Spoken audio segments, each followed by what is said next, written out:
프랑스의 철학자 파스칼은 인간은 자연에서 가장 연약한 한 줄기 갈대일 뿐이다. 하지만 인간은 생각하는 갈대다. 라는 유명한 말을 남겼습니다. 인간은 모두 다 갈대처럼 바람에도 쉽게 흔들리는 나약한 존재입니다.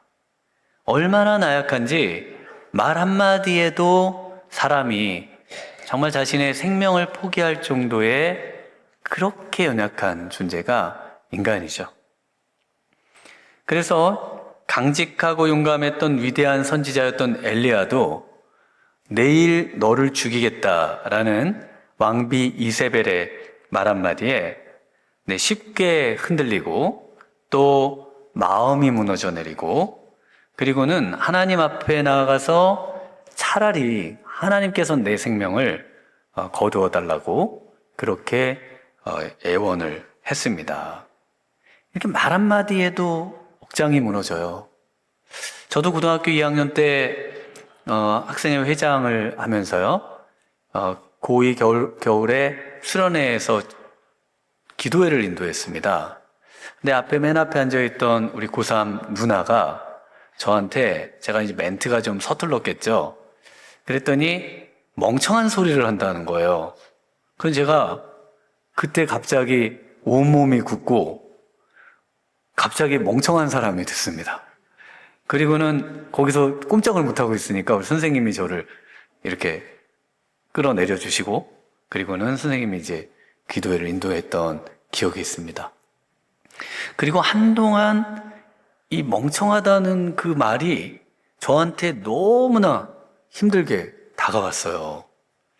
그래서 우리가 성도님들이 신앙생활하면서 가장 힘들어서 또 신앙생활을 하기 어려운 이유를 들어보면 전부 다 그 말 한마디에 그 상처, 자신에게 지나가면서 했던 그 말, 이런 것이 마음에 큰 아픔으로 다가오고 마음을 흔들고 그리고는 무너뜨리고 그래서 신앙생활을 하지 못하는 분들이 종종 있습니다. 우리는요, 말 한마디에도 이렇게 흔들립니다. 또 돈 봉투에도 흔들리고요. 또 자녀에게 많이 흔들리죠. 또 병이 들었다는 의사 선생님의 그런 진단에도 마음이 흔들리고 직장 상사의 말 한마디로 오늘 사직서를 내야 되나, 그동안 잘 다니던 회사도 그렇게 금세 그만두고 싶어집니다. 또 어떤 분들은 아름다운 여성에게, 멋진 남성에게 마음이 또 쉽게 흔들리기도 하죠. 우리 하나님께서 오늘 흔들리지 않는 나라를 받았기 때문에 흔들리면 안 된다, 흔들리지 말아야 한다라고 말씀하고 계십니다. 매일 흔들리는 삶을 살 수밖에 없는 흔들리는 갈대와 같은 그런 인생이 어떻게 흔들리지 않으면서 살 수 있는가가 오늘 주제가 되겠습니다. 특별히 신앙생활에서 흔들리지 않는 성도로서 살아가려면 어떻게 살아야 할 것인가? 우리가 어떻게 하면 끝까지 우리의 흔들리지 않는 나라에 들어갈 때까지 그렇게 경주를 다하고 살아갈 수 있는지 오늘 말씀에서 한번 같이 생각해 보도록 하겠습니다. 첫 번째는 말씀하신 일을 거역하지 말라라고 말씀을 하고 있습니다. 우리 25절 말씀을 한번 같이 읽어보겠습니다. 너희는 삼가 말씀하신 일을 거역하지 말라. 땅에서 경고하신 일을 거역한 그들이 피하지 못하였거든 하물며 하늘로부터 경고하신 일을 배반하는 우리일까 보냐. 오늘 25절에서 첫 번째로 어떤 말씀을 주시는가 하면은 말씀하신 분을 거역하지 말라. 이분이 누구실까요? 하나님이시죠. 하나님을 말씀하시는 분이라고 말하고 있습니다. 왜냐하면 흔들리지 않으려면요, 뭔가 흔들리지 않는 견고한 터가 있어야 되죠. 흔들리지 않는 뭔가를 붙잡아야 우리가 흔들리지를 않잖아요. 그러니까 흔들리지 않는 그 무언가를 지금 뭐라고 말씀을 하는가 하면은 하나님이시죠. 하나님은 영원하시고 무한하시고 절대적이시고 흔들리지 않는 분이시죠. 그런데 그분이 우리에게 절대적인 그분이 절대 흔들리지 않는 말씀을 주셨다는 겁니다. 그래서 이 상대화되어 있고 절대적인 것을 부정하는 세상 속에 어떻게 흔들리지 않으면서 살 수 있는가? 바로 이 절대적인 말씀을 붙들어야 된다는 것입니다. 이 말씀을 우리는 율법, 하나님의 법이라고 부르죠. 우리가 절대적인 것이 없이는 살 수 없다는 것을 경험으로도 알고 있습니다. 그리고 우리 지난 주에 헌법재판소에 재판이 있지 않았습니까? 헌법이라는 절대적인 것에 모든 사람들이 그것을 인정하고 그것에 동의하고 그것에 굴복할 때, 그럴 때만 민주주의가 바로 서고 법치주의가 바로 서고 그럴 때 질서와 그리고 평안이 이루어진다는 것을 우린 누구나 다 알고 있습니다. 그래서 이 헌법재판소의 이 큰 재판 앞에 어떤 일이 있냐면 바로 그 100m를 전부 진공 상태로 누구도 접근할 수 없도록 만들잖아요. 심지어 조금 뒤에는 150m까지 늘려서 그곳에 누구도 접근하지 못하게 했습니다. 경찰들이 전부 에워쌌죠. 하나님이 임재하신 그 시내산에서도 하나님께서 누구도 접근하지 못하게 합니다. 그리고 심지어 동물들도 그곳에 들어오면 죽임을 당하도록 그렇게 만들어 놨습니다. 헌법재판소의 그 22분간의 선고문을 낭독할 때 그곳에 있는 사람들이 숨죽여서 그 말씀을 들었습니다. 저도 그 22분간 그 선고문 낭독을 들었습니다. 낭독을 들었는데 여러분은 들을 때 어떤 느낌이 드셨나요? 저는 꼭 제가 재판을 받는 느낌을 받았습니다.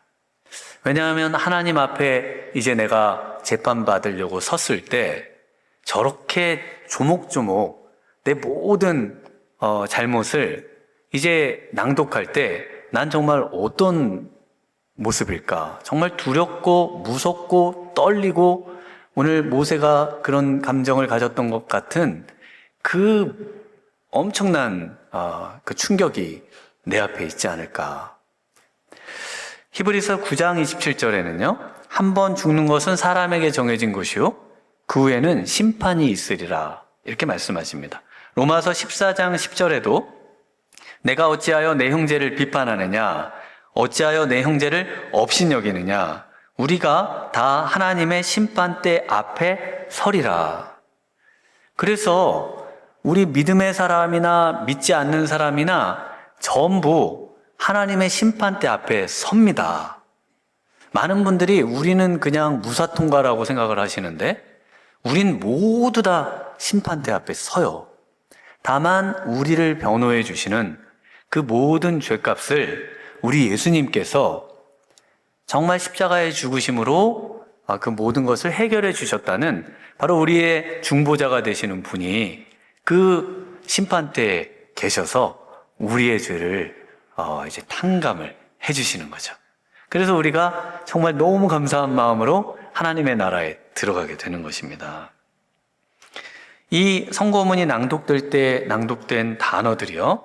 오늘 히브리서에서 지금 사용하고 있는 단어들하고 많은 부분 일치합니다. 헌법과 법률을 위반했다. 국민을 충격에 빠뜨렸다. 전 분야의 혼란을 야기했다. 중대하게 배반했다. 오늘 본문에 보면 거역하지 말라고 하면서 하나님을 배반했다라는 표현들이 나옵니다. 그래서 이토록 하나님 앞에 중대한 그런 말씀을 거역하는 삶을 살면 우리는 세상에 흔들리며 살 수밖에 없다는 겁니다.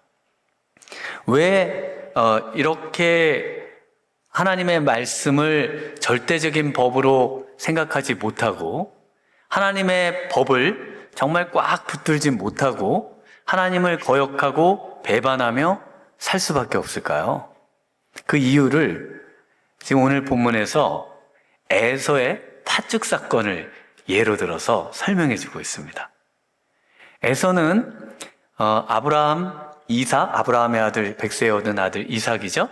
그리고 이삭의 아들입니다. 맏아들이에요. 이삭이 이제 쌍둥이를 낳는데 에서와 야곱을 낳습니다. 그래서 이 에서가 이 장자의 권리, 이 장자의 명분을 팔지만 않았다면, 이것을 경홀히 여기지만 않았다면, 우리가 성경의 하나님은 아브라함의 하나님, 그 다음 이삭의 하나님, 야곱의 하나님이죠. 그런데 에서의 하나님이 될 수 있었습니다.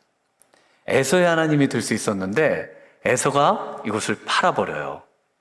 그래서 이 야곱의 하나님으로 이렇게 야곱이 바로 그 하나님의 이름에 야곱이 들어가게 되는 영광을 누리죠. 왜 팔았는가? 우리 16절을 한번 같이 읽어보겠습니다. 16절입니다. 음행하는 자와 혹 한 그릇 음식을 위하여 장자의 명분을 판 에서와 같이 망령된 자가 없도록 살피라. 네, 에서는 어느 날 사냥을 하고 돌아왔는지 밖에 들의 사람 아닙니까? 그래서 열심히 바깥 일을 하고 돌아왔어요. 너무 배가 고픈 거예요. 그때 쌍둥이 동생 야곱이 죽을 쓰고 있습니다. 그래서 그 죽을 달라고 하니까 그러면 장자의 명분을 팔라고 합니다. 그러면 장자의 명분은 유산만 하더라도 2배를 받거든요. 그렇기 때문에 무슨 장자의 명분을 파냐, 내가 죗값을 주겠다, 뭐 이렇게 할 수 있는데, 장자의 명분? 그래? 그거 너 가져라. 그러면서 장자의 명분과 우리가 보통 부르는 팥죽과 바꿉니다. 그러니까 야곱이 맹세를 시켜요. 그러니까 맹세를 하고 장자의 권리를 팥죽에 팔아버립니다. 배고파 죽겠는데 장자에 무슨 소용이 있냐는 것이죠. 이것에 대해서 성경은 어떻게 이야기를 하는가 하면요, 창세기 25장 34절에 야곱이 떡과 팥죽을 에서에게 주매 에서가 먹으며 마시고 일어나 갔으니 에서가 장자의 명분을 가볍게 여김이었더라. 에서가 장자의 그 권리 명분을 팥죽과 바꿔버린 이유를 뭐라고 말씀합니까? 장자의 명분을 가볍게 여겼다라고 말합니다. 이 가볍게 여겼다는 것은 그냥 하찮게 여겼다는 정도가 아니에요. 이 원문의 뜻은 경멸하다, 멸시하다라는 뜻을 갖고 있습니다. 그러니까 하나님이 주신 태어나면서 주신 그 권리, 그 태어나면서 주신 그 엄청난 특권을 무시한 겁니다. 멸시했고 깔봤고 업신여겼다는 겁니다. 그러니까 누구를 업신여겼고 누구를 무시한 거예요? 하나님을, 바로 그 모든 은혜를 주신, 그 권리와 특권을 주신 하나님을 업신여기고 무시했다는 겁니다. 우리가 지금 이 아침에 교회에 나올 수 있는 이 권리는요, 이 특권은 하나님께서 엄청난 권리와 권세로 우리에게 주신 것입니다. 그런데 우리가 이것을 무시하면요, 그리고 이것을 하찮게 여기면요, 하나님을 하찮게 여기는 것이 되고, 더 문제는 바로 이러한 자리로 나올 수 있도록 우리를 위해서 십자가에 죽으시고 피 흘려주신 분을 멸시하는 것과 같다라고 하는 엄청난 그 말씀이 들어있는 것이죠. 그러면 에서는 왜 이렇게 하나님을 무시하고 하나님이 주신 권리를 하찮게 여기며 하나님을 멸시하고 조롱하고 그리고 업신여기는 그런 상황에까지 이르렀을까요? 오늘 말씀의 그 16절에 보시면 뭐라고 되어 있는가 하면은 바로 망령되다라고 되어 있습니다. 장자의 명분을 판 에서와 같이 망령된 자가 없도록 살피라. 네, 이 망령되다는 게 뭘까요? 망령되다. 좀 어려우시죠? 그래서 새한글 성경을 그 16절을 적어놨어요. 주보에. 여기에 보시면 세상에 물든 사람이라고 되어 있습니다. 에서와 같이 세상에 물든 사람이 되지 말아야 된다는 겁니다. 에서는 어떻게 하나님을 멸시했느냐? 세상에 점점 물들어가면서 하나님을 점점 멸시하고 무시하고 하나님을 경홀히 여기고 하나님을 업신여기는 지점으로 나아갔다는 것입니다. 세상으로 나아가면 하나님을 무시하는 가능성이 점점 높아지는 거예요. 그래서 어떻게 하면은 에서처럼 세상에 물들게 되는지, 두 번째로 이 흔들리지 않는 그 삶을 살려면요, 우리 은혜를 받아라 라고 말씀을 하고 있습니다. 우리 28절, 29절을 한번 같이 읽어보겠습니다. 그러므로 우리가 흔들리지 않는 나라를 받았은즉 은혜를 받자. 이로 말미암아 경건함과 두려움으로 하나님을 기쁘시게 섬길지니 우리 하나님은 소멸하는 불이심이라. 네, 그래서 흔들리지 않는 나라를 상속받았죠. 그러니까 흔들리지 말라고 말씀하시면서 은혜를 받아야 된다고 말하고 있습니다. 이 은혜라는 단어가 15절에도 나와요. 우리 15절을 한번 같이 읽어보겠습니다. 너희는 하나님의 은혜에 이르지 못하는 자가 없도록 하고 또 쓴뿌리가 나서 괴롭게 하여 많은 사람이 이로 말미암아 더럽게 되지 않게 하며. 네, 그래서 이 세번역 성경에는 은혜에 떨어져 나가지 않도록 하라고 되어 있습니다. 그래서 오늘 읽으신 14절에서 29절의 말씀은요, 은혜가 이렇게 28절에 되어 있죠. 그리고 뒤에 하나님을 섬기는 것과 14절의 말씀이 연결이 되고, 그 다음에 에서의 이야기와 하나님을 거역하지 말라가 연결이 되고, 그 가운데에 그 흔들리지 않는 나라가 뭔지에 대해서 이렇게 적혀 있는 이렇게 그 찐빵 구조로 되어 있습니다. 네. 그래서 이 은혜에 떨어지면 안 된다는 거예요. 은혜에 떨어지지 않으려면 은혜를 받아야 된다는 거죠. 에서가 왜 세상으로 점점 나아갔는가? 태어나서부터 엄마가, 아빠가 얼마나 믿음으로 길렀겠어요. 이 자녀를 통해서 하나님께서 우리 아버지에게 약속하셨던 정말 모든 민족을 복주는 복의 근원이 되는 그런 아들이 되도록 얼마나 애지중지 길렀겠어요.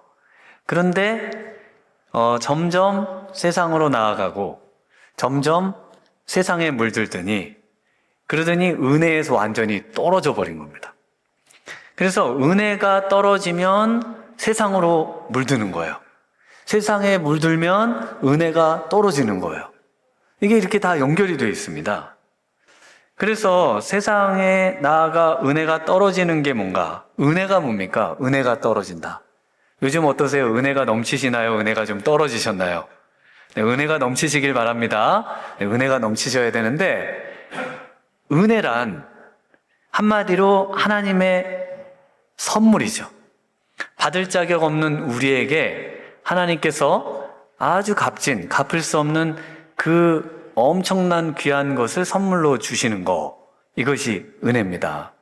그러니까 은혜에서 떨어져 나가는 건 어떤 삶인가 하면은 내게 주어진 모든 것이 하나님이 주신 건 줄 알았는데, 그래서 어릴 때는 다 하나님이 주셔서 감사해요 이렇게 기도하던 에서가 점점 머리가 커지고 또 자신의 능력이 커지고 자신이 이제 사냥해서 먹고 살 수 있고 이래지면서 하나님이 주시긴 뭘 주셔. 이것은 원래 내가 소유한 것이고 내가 잘나서 내가 얻게 된 것이고 내가 힘이 있으니까 내가 지금 이만큼 누리고 사는 것이지 하나님이 주시긴 뭘 주셨다는 겁니까? 은혜가 떨어지는 사람의 특징은 바로 하나님이 선물 주신 게 점점 줄어드는 사람입니다. 처음에는 모든 것이 하나님이 주신 거였는데요. 그런데 점점 하나씩 내 것이 생기는 거예요. 하나님이 주신 것이 점점 줄어들고, 그리고 마지막만 남은 분도 있죠. 천국은 하나님이 주시는 게 맞는데 이 세상의 삶의 모든 것은 내 거예요 라고 주장을 하는 분들이 많으시죠. 이것이 은혜에서 떨어진 사람들의 모습입니다. 내가 가진 생명, 내가 가진 건강, 내가 가진 직장, 내가 가지고 있는 물질, 나의 자녀, 내가 가지고 있는 명예, 또 내가 지금 살고 있는 집, 나라, 공기, 하늘, 이 모든 것들이요. 이 모든 것들이 정말 하나님이 은혜로 주신 줄 믿으십니까? 네, 이걸 믿으셔야 돼요. 그래서 모든 것을 잃어버렸던 불쌍한 욥이 어떻게 고백하는가 하면요. 정말 은혜의 사람이시죠. 욥기 1장 21절 이하에 이르되 내가 모태에서 알몸으로 나왔사온즉 또한 알몸이 그리로 돌아가올지라 주신 이도 여호와시요 거두신 이도 여호와시오니 여호와의 이름이 찬송을 받으실지니이다 하고 이 모든 일에 욥이 범죄하지 아니하고 하나님을 향하여 원망하지 아니하니라. 근데 자녀들도 다 잃어버리고요. 한나라시에 물질도 남김없이 다 도둑맞고 불타고 없어져 버렸고요. 나중에는 심한 병까지 들려서 머리부터 발끝까지 성한 곳이 하나도 없는 지경에 이르렀는데, 그런데 그런 상황에서도 뭐라고 하는가 하면은 이 모든 것을 하나님이 주셨는데 하나님이 가져가셔야 하는 것은 괜찮다. 하나님 것이니까요. 그러면서 하나님께 감사하고 있습니다. 찬양하고 있어요. 여러분이라면 어떠세요? 찬양하시고 감사할 수 있겠어요? 그리고 이런 상황이라면은 그 아내의 말처럼 하나님을 욕하고 죽으라. 아, 이런 인생 내가 살 수 있을까? 살 수 없지. 그리고 생명을 끊을 가능성도 너무 많지 않을까요? 그런데 욥은 끝까지 삽니다.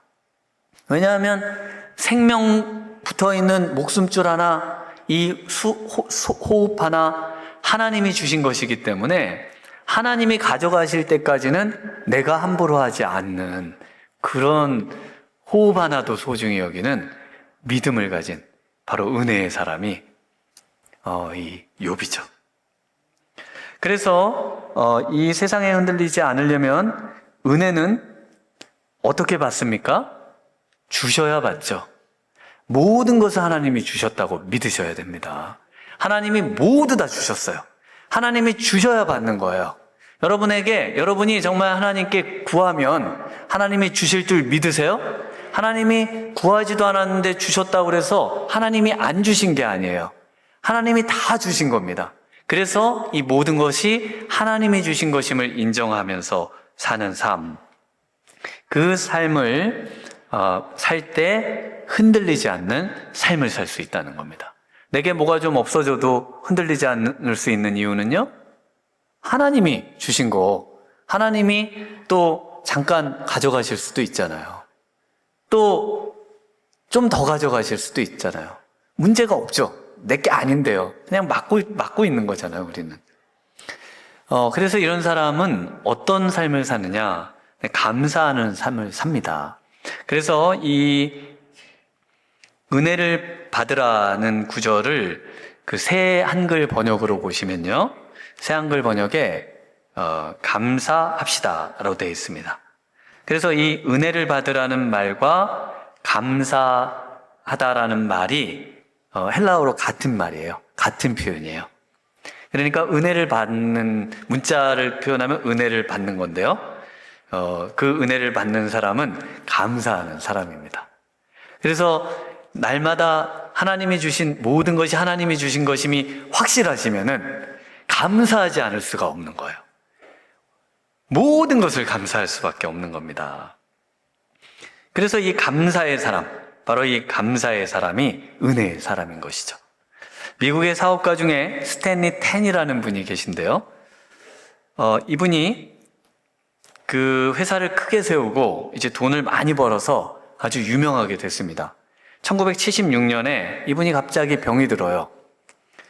척추암 3기 진단을 받고 사람들이 이제 곧 죽을 거라고 합니다. 지금은 이제 의술이 많이 개발돼서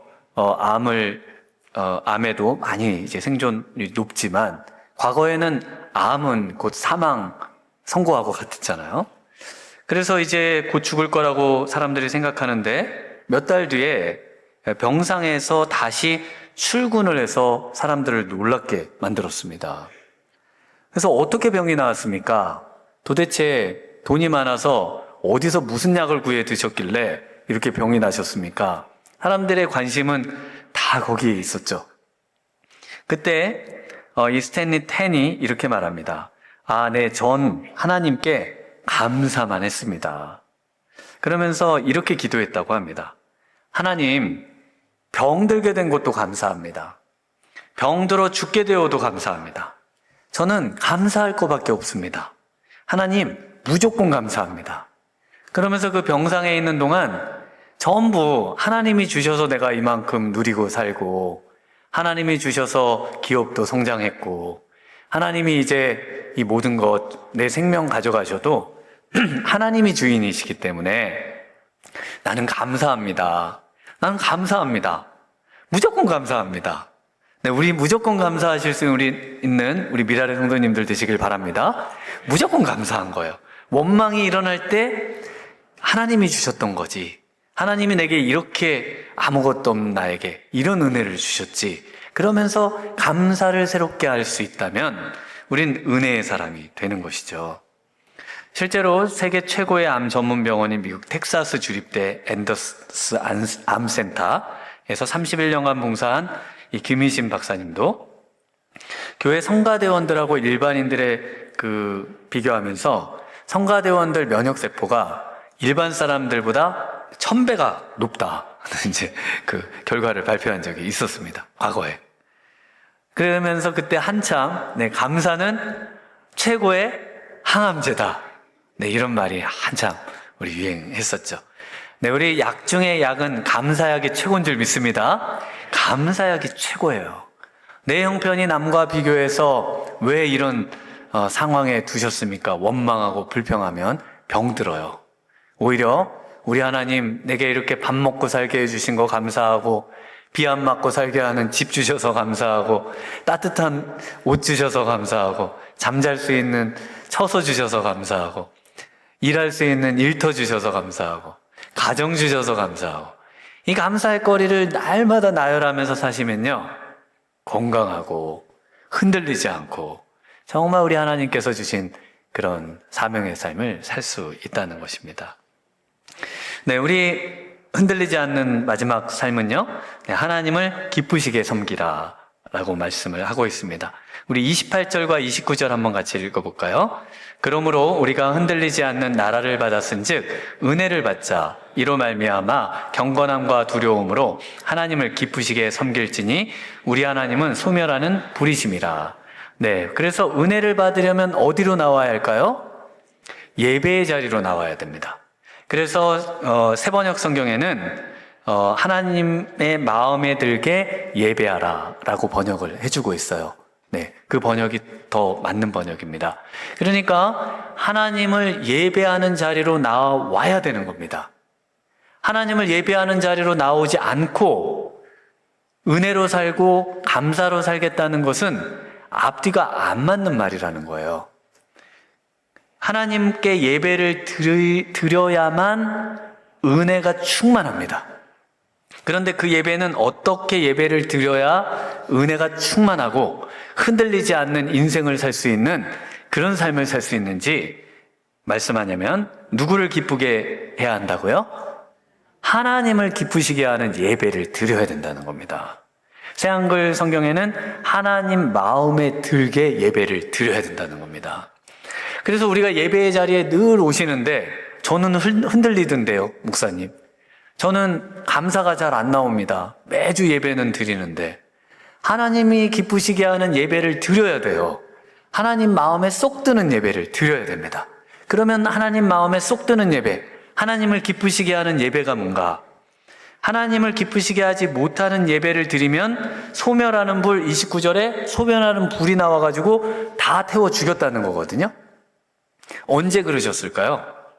언제 그러셨는가 하면 레위기에 보면은 이제 제사를 드릴 수 있도록 제사장을 위임식을 7일을 갖습니다.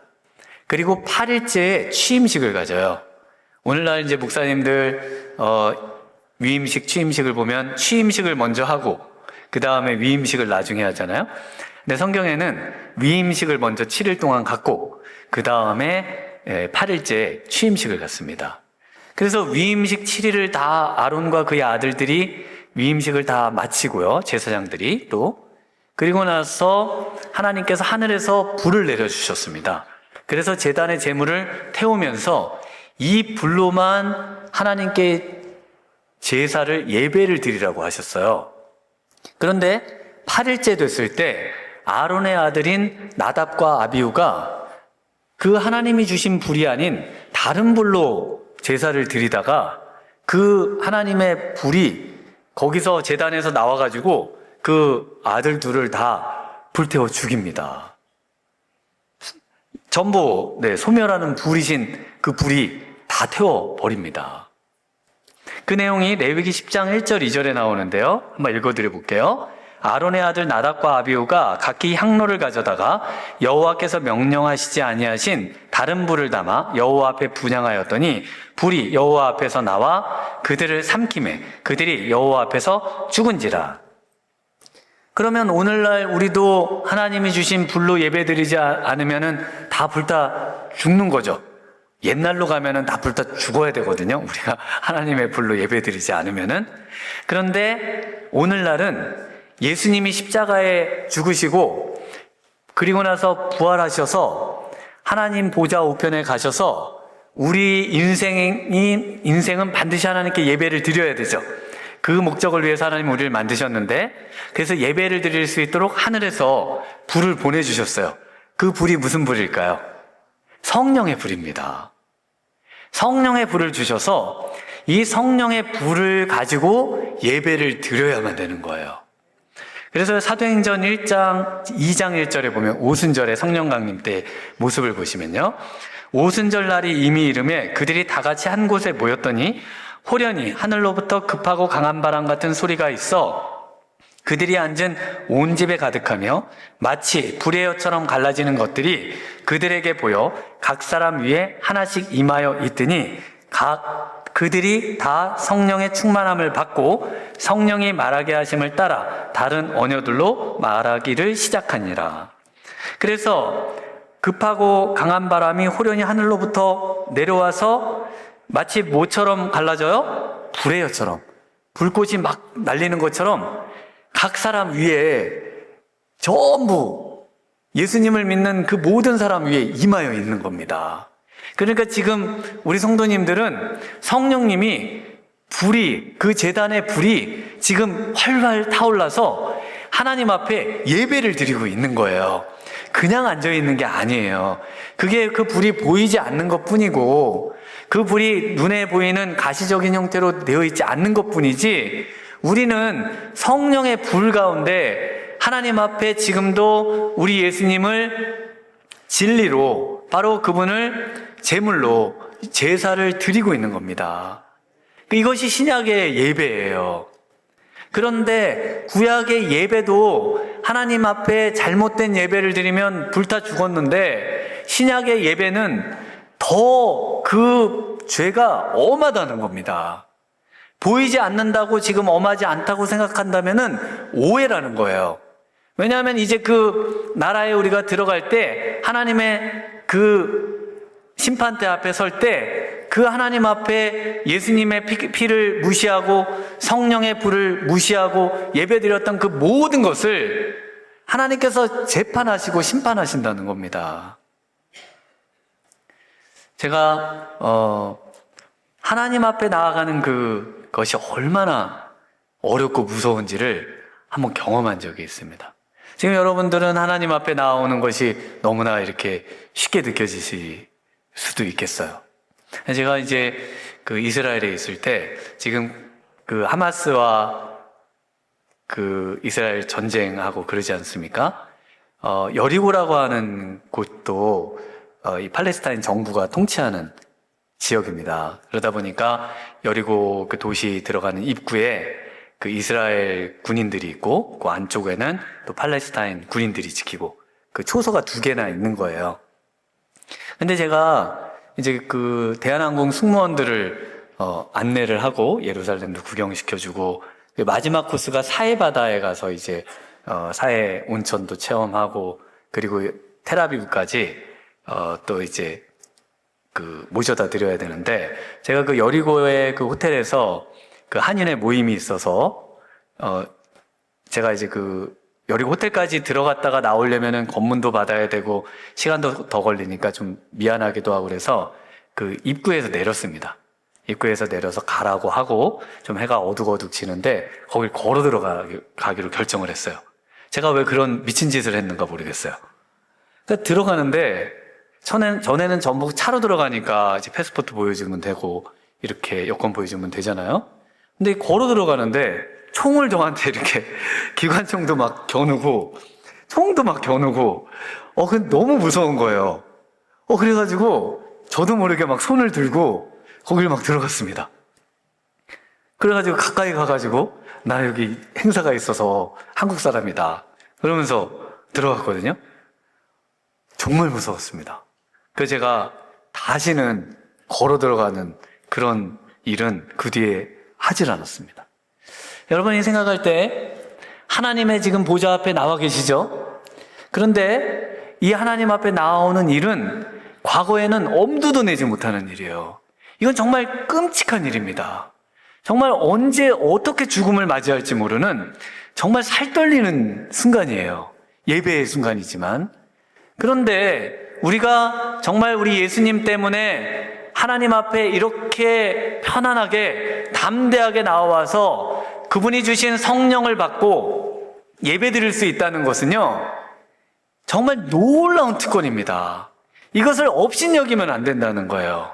지금은 아무런 심판이 없는 것 같고 이것을 아무도 제지하지 않는 것 같지만 마지막 때가 돼서 정말 우리 주님 앞에 심판대 앞에 섰을 때 너 그 예배를 우리 예수님이 십자가에 달려 정말 허락해준 그 산길, 그 놀라운 생명의 길을 업신여기고 우습게 여기고 예배의 시간을 하찮게 여긴 그 죄를 우리 하나님께서 물으신다는 겁니다. 이것이 지금 히브리서가 말씀하고 있는 핵심이에요. 그래서 오늘 우리 안에 정말 내 예배가 정말 우리 예수님이 허락하신 이 귀한 예배를 내가 소홀히 하지 않고 이것을 소중히 여기고 이 예배에 나오는 것을 기쁨으로 여기고 과거에는 정말 어쩌다 한 번씩 나와야 되고 재물을 그 비싼 소를 없으면 비둘기라도 갖고 와서 예배를 드려야 했는데 이제는 그 놀라운 보배로운 피 정말 그 값진 재물 예수님이 이미 우리의 모든 헌물을 다 드려주셨기 때문에 우리가 이렇게 값없이 나오는 이 예배를 너무 하찮게 여긴다면요 그 예물을 무시하는 것이고 또 제사장을 무시하는 것이고 하나님의 불을 무시하는 것이기 때문에 우리 하나님께서 이것을 엄히 다스리시겠다고 말씀하고 있습니다. 오늘날 우리가 정말 흔들린다 싶으면요 예배의 자리로 나오시는 우리 성도님들 되시길 바랍니다. 정말 우리가 흔들리지 않는 길은 예배로 나오는 길밖에 없습니다. 진정한 예배. 그래서 요한복음 4장 24절에 하나님은 영이시니 예배하는 자가 신령과 진정으로 영과 진리로 예배할지니라 라고 말씀하고 있습니다. 우리를 흔드는 세상에서 정말 믿음으로 은혜로 성령으로 예배로 승리하시는 우리 미랄의 성도님들 되시길 주님의 이름으로 축원합니다. 이 시간 우리 함께 찬양하며 또 기도로 나아가겠습니다. 우리 말씀 앞에서 경외함으로 주께 홀로 섭니다. 우리 예배는 우리가 모두 다 함께 드리지만 그러나 성령은 우리 각자에게 임해야 합니다. 그리고 우리는 그분 앞에 홀로 나아가는 것입니다. 오늘 우리 주님을 바라보면서 말씀 앞에 경외하는 두려운 마음을 가지고 주께 나아가는 그런 시간 되면 좋겠습니다.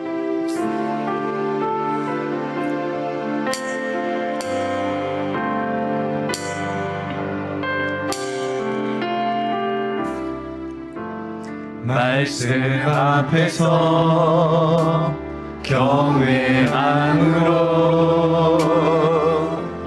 주께 홀로 섭니다. 생명의 말씀, 생명의 말씀 읽고 순종해 주를 예배합니다. 주를 예배합니다. 다시 한번 고백할까요? 말씀 앞에서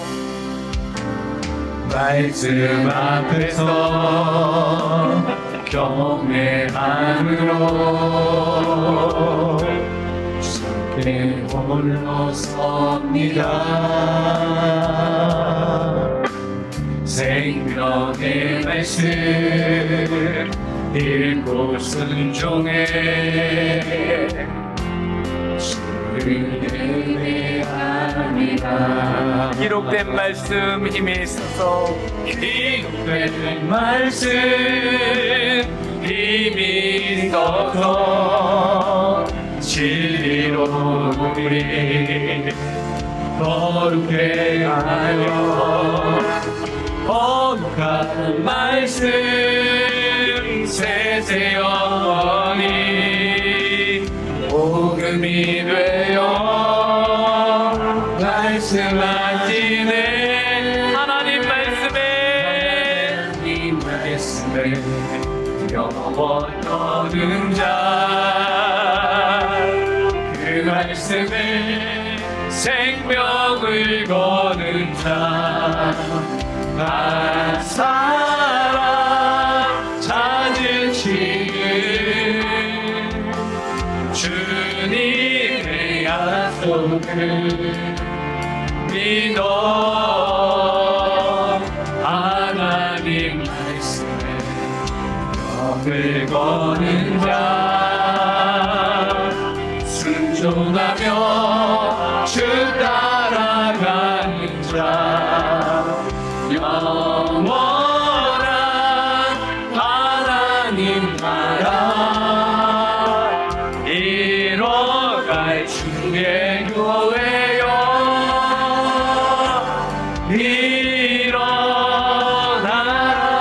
일어나라. 이 시간 함께 기도로 나아가겠습니다. 이 시간 우리 하나님 앞에 정말 우리 경외함으로 주께 홀로 서며 이제 생명의 말씀 그 말씀을 두려워 하나님을 대하듯 대하며 정말 이제는 예배의 자리로 나오기를 원합니다. 예배를 소홀히 여기고 예배를 경홀히 여기고 예배를 무시했던 마음이 있다면 우리 예수님의 피로 사신 우리 성령님의 임재가 있는 이 예배로 하나님 앞에 나아가고 참된 예배를 드리기를 원하는 심정으로 오늘 들은 말씀을 생각하며 우리 주님 한번 부르고 기도로 나아가겠습니다. 주여 오 하나님 아버지 자 우리의 심령 가운데 놀라운 은혜를 허락하여 주시옵소서. 오 하나님 아버지 네 성령이여 임재하여 주시옵소서.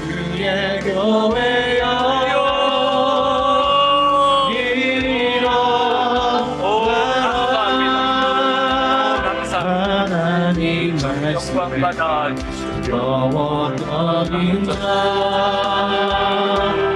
그 말씀에 생명을 거는 자 오 하나님 아버지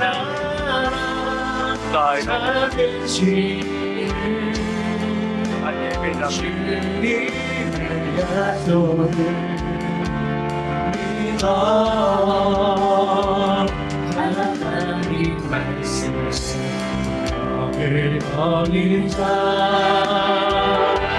순종하며 주 따라가는 자 영원한 하나님 나라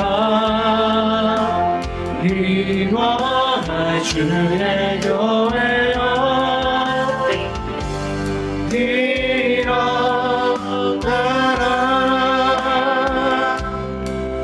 이제는 우리 구주 예수 그리스도의 은혜와 무한하신 하나님 아버지의 극진하신 사랑하심과 성령님의 충만하신 은혜가 우리 하나님을 경외하며 우리 하나님을 사랑하며 이제 정말 하나님께서 허락하신 이 땅의 예배를 소중히 여기고 예배에 목숨 걸고 예배를 통해 우리 주님의 은혜 앞에 나아가기를 소망하는 이곳에 모인 모든 사랑하는 성도님들 위해 지금으로부터 영원토록 함께 있을지어다. 아멘.